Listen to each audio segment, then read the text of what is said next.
దేవుని నామానికి మహిమ కలుగును గాక. సహోదరి పేరు నరసమ్మ, చిగిచర్లలో ఉంటారు. మన కాంతమ్మ వాళ్ళ అత్త, వాళ్ళ తల్లిగారు. అయితే ఏమైనదంటే గత నెలలో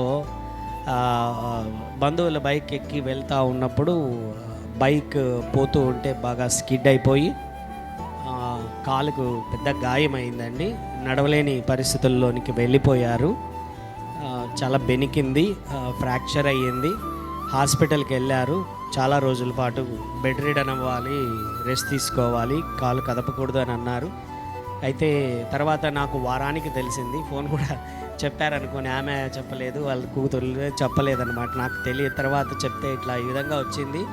అయితే చాలా రోజులు పడుతుంది పైకి లేవడానికి. అయితే పాస్టర్ మీరు సాక్ష్యం చెప్పండి, వచ్చే ఒక వారం తర్వాతనే ఫోన్ చేసి సాక్ష్యం చెప్పేయండి, నాకు బాగా అయింది, నేను కొద్దిగా నడవగలుగుతున్నాను, ప్రాబ్లం అయితే ఏమీ లేదు.